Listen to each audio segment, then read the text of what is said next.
Assalamualaikum warahmatullahi wabarakatuh. Kembali lagi ke channel YouTube Junaidi Fayad. Kali ini kita akan membahas materi pembelajaran 4, subtema 3 dari tema 5. Di mana pembelajaran 4 ini kita akan membahas 3 materi seperti yang tertera pada layar HP atau laptop Anda. Di sini yang pertama materinya adalah mencari dan menyimpulkan informasi penting teks non-fiksi. Nah, ini cara-caranya. Di materi pertama ini bersumber kepada muatan bahasa Indonesia. Sedangkan materi yang kedua adalah Indonesia sebagai negara maritim dan agraris. Di sini ada gambarnya ya, menunjukkan bahwa Indonesia sebagai negara maritim. Maritim itu berkepulauan maksudnya.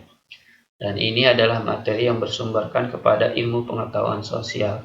Dan yang terakhir, ketiga adalah materinya persatuan dan kesatuan dalam kehidupan sosial budaya.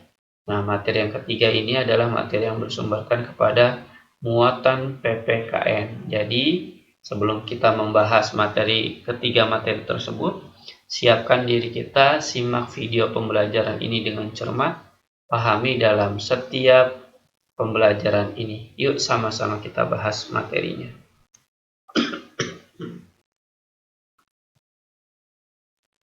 Materi yang pertama adalah mencari dan menyimpulkan informasi penting teks non-fiksi. Nah, di mana materi ini sudah saya utarakan tadi ya, terdapat pada muatan pelajaran bahasa Indonesia dengan KD 3.7 dan 4.7. Pada pembelajaran sebelumnya, kamu telah belajar cara menyimpulkan informasi dari teks non-fiksi. Nah, caranya untuk menyimpulkan teks non-fiksi itu atau cara untuk menyimpulkan artikel sama dengan menyimpulkan teks non-fiksi. Jadi kalau kita mau menyimpulkan artikel sama dengan menyimpulkan teks non-fiksi, yaitu dengan cara menyimpulkan isi bacaan dengan menemukan kalimat utama. Nah, jadi caranya adalah temukan dulu dari bacaan yang kita baca, kalimat utamanya apa? Nah, kalimat utama atau nama lainnya adalah ide pokok ya. Ini kelebihan D-nya. Nah, ide pokok setiap paragrafnya. Jadi kita harus menemukan kalimat utama atau ide pokok dalam setiap paragrafnya. Kemudian setelah menemukan ide pokok, kita susun kalimat utama tersebut dengan kalimatmu sendiri. Jadi dalam menyimpulkan suatu informasi dari artikel atau teks non-fiksi, urutannya adalah, atau bisa juga dengan cara kita menemukan kalimat utama atau ide pokoknya yang dari setiap paragraf. Setelah kita menemukan ide pokoknya dari setiap paragraf, kita susun dengan kalimat kita sendiri. Itulah adalah cara bagaimana cara kita membuat kesimpulan dari teks non-fiksi yang kita baca. Karena teks non-fiksi atau artikel yang kita baca itu memiliki bacaan yang sangat banyak. Nah, jadi caranya seperti tersebut yang tadi saya sudah utarakan. Buatlah atau carilah ide pokoknya, kemudian susun ide pokoknya dengan bahasa kita sendiri. Jadi caranya seperti tersebut. Karena informasi yang kita dapatkan, artikel itu atau teks non-fiksi itu bisa juga bersumber kepada atau ditemukan dari berbagai media. Nah, medianya itu kan banyak ya, seperti yang kita tahu. Tapi di sini kan medianya cuma hanya bersifat dari artikel atau teks non-fiksi. Ya, jadi bacaan, sumbernya cuma satu bacaan. Kita lanjutkan ke slide berikutnya. Pada materi yang kedua, seperti yang tertera pada layar HP atau laptop kita, adalah Indonesia sebagai negara maritim dan agraris. Nah, maritim itu negara kepulauan, agraris berarti daerahnya subur ya. Nah, ini adalah materi dengan muatan pelajaran ilmu pengetahuan sosial atau kompetensi dasar 3.1 dan 4.1. Di sini tertera ada gambar ya, penambangan di lepas pantai ini, di tengah-tengah laut. Potensi agraris Indonesia antara lain ketersediaan lahan. Lahannya tersedia, ada iklim yang mendukung, iklimnya tropis, panas dan hujan, serta tanaman yang unggul. Nah, ini adalah potensi yang dimiliki oleh bangsa Indonesia. Potensi itu berarti kemampuan agraris di Indonesia. Lahan ada, iklim mendukung, serta tanaman-tanaman yang unggul. Unggul itu berarti bisa disaingkan ya dengan tanaman-tanaman yang lain. Sedangkan potensi maritim Indonesia antara lain pariwisata bahari yang menarik, bahari berarti kepulauan, minyak bumi yang melimpah, dan sumber daya laut yang beraneka ragam. Nah, Indonesia juga merupakan penghasil kepiting dan udang terbesar kedua. Penghasil kepiting dan udang terbesar kedua di dunia berdasarkan data FAO, Food Agriculture Organization.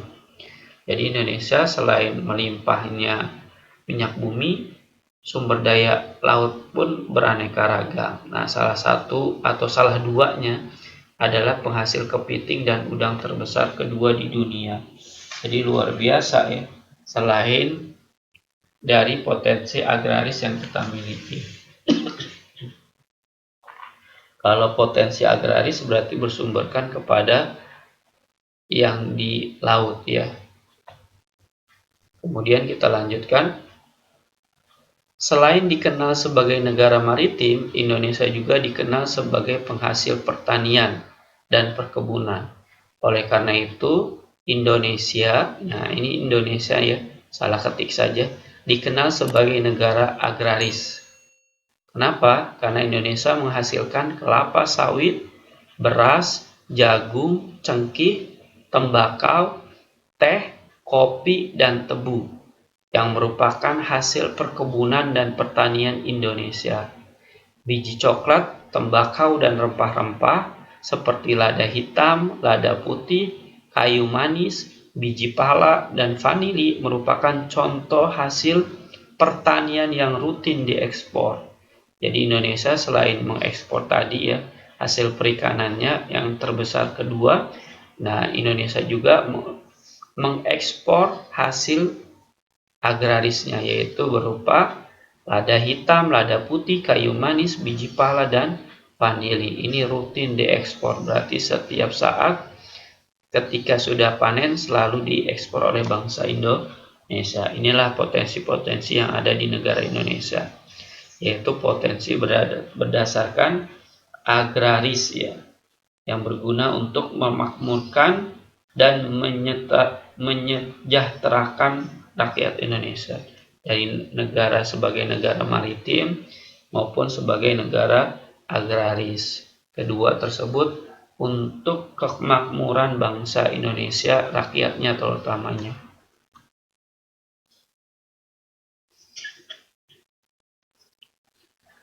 Pada slide yang kita sedang saksikan ini adalah slide latihan soal ya, latihan soal dari pembelajaran kita pada video kita kali ini, di mana terdiri dari 3 latihan yang sebagian sudah kita bahas dengan nomor 1 dan nomor 2. Jadi nomor 1 dan nomor 2 sudah kita bahas pada slide-slide sebelumnya, sedangkan nomor 3 akan kita bahas setelah slide soal latihan ini. Jadi usahakan menjawab soal tersebut dengan jawaban hasil karya kamu sendiri tanpa meminta bantuan dari orang lain. Kita lanjutkan pada materi ketiga.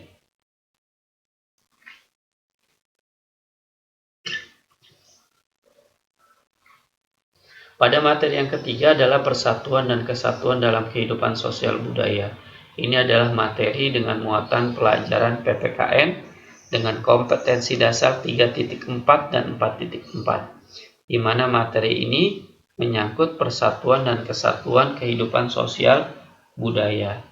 Nah, perbedaan lingkungan geografis. Nah, geografis itu kembali lagi kepada Indonesia ya, menyebabkan kegiatan ekonomi yang beraneka ragam, yang beragam antara pulau yang satu dengan pulau yang lainnya. Karena Indonesia terdiri dari beberapa pulau dan ini beragam ekonominya.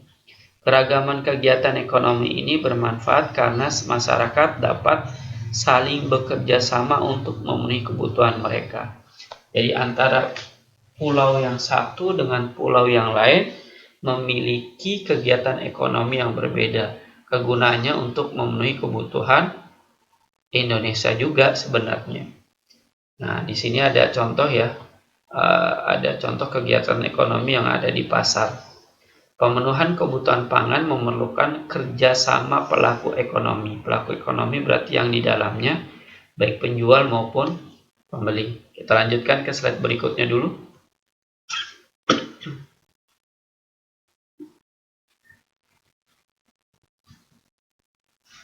Nah, di sini di slide yang kita sedang saksikan adalah cara menjaga persatuan dan kesatuan dalam kegiatan ekonomi. Jadi dengan kegiatan ekonomi yang beragam, kita harus bisa menjaga persatuan dan kesatuan. Caranya bagaimana? Nih, caranya ada 5 cara. Nah, ketika 5 cara ini kita sudah bisa mengamalkan, maka kita akan tetap terjaga persatuan dan kesatuan bangsa ini. Yang pertama adalah bersikap terbuka terhadap pelaku ekonomi lain, walau berbeda suku, agama, dan budaya. Bersikap terbuka itu maksudnya adalah satu sama lain penjualnya. Kalau kita membahas penjualnya, terbuka. Siapa aja boleh berdagang tanpa membeda-bedakan, tanpa membatasi. Siapa aja boleh berdagang. Siapapun boleh berdagang dan siapapun boleh membeli dari pedagang satu dengan pedagang yang lain. Yang kedua adalah memanfaatkan sumber daya alam secara bijaksana. Nah, sumber daya alam yang kita miliki dari bangsa ini adalah digunakan secara bijaksana, tidak sembarangan, tidak boros, karena ketika kita memanfaatnya secara berlebihan, maka akan menimbulkan dampak negatif kepada negara kita sendiri, baik negaranya maupun kepada anak cucu kita nanti yang akan mendapatkan kerugiannya. Contoh bijaksana dalam pengelolaannya adalah ketika kita menangkap ikan di laut ya, maka kita hanya menangkap ikan-ikan yang besar saja. Ikan-ikan yang kecil yang kita tangkap dengan tidak sengaja kita harus melepaskannya, maksudnya seperti itu. Kemudian yang ketiga adalah saling menghormati dan menghargai antar perilaku ekonomi. Nah, menghormati dan menghargai antar perilaku kegiatan ekonomi atau antar perilaku ekonomi. Kita harus menghargai orang lain dalam berjualan. Kita harus menghargai si pembeli dalam membeli barang belanjaannya di tempat yang lain. Harus kita hormati dan kita hargai. Terserah pembelinya mau beli di mana maksudnya. Kemudian yang keempat adalah menjalin kerjasama dengan baik dan jujur. Nah, kerjasama itu harus diciptakan dengan dasar ya baik dan jujur. Nah, walaupun di sini katanya kurang, bermaksudnya adalah dengan baik dan jujur. Jadi kerjasama yang kita lakukan harus dilandasi dengan kebaikan dan kejujuran. Dan yang terakhir adalah setiap ada permasalahan harus kita selesaikan dengan cara musyawarah. Nah, ini adalah ciri khas bangsa Indonesia yang merupakan sila keempat ya dari Pancasila, yaitu permasalahan yang setiap ada masalah yang ada di negara kita harus kita selesaikan dengan cara musyawarah.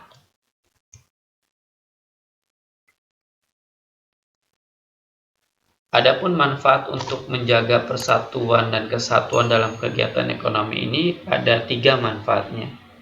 Jadi setelah kita mengamalkan 5 yang tadi, kita mendapatkan manfaatnya pula. Yang pertama adalah kebutuhan ekonomi dapat dipenuhi secara merata. Antara pulau yang satu dengan pulau yang lain dapat merasakannya sehingga terpenuhi kebutuhan ekonominya. Yang kedua adalah tercapainya kemakmuran dan kesejahteraan rakyat Indonesia. Nah, jadi dari sikap-sikap yang harus menjaga persatuan dan kesatuan tersebut, yang kita bisa amalkan itu untuk tercapainya kemakmuran dan kesejahteraan rakyat Indonesia. Kita sendiri ini kita akan merasakannya. Dan yang terakhir, yang ketiga adalah tersedianya lapangan pekerjaan untuk mengurangi angka pengangguran dan meningkatkan kesejahteraan rakyat.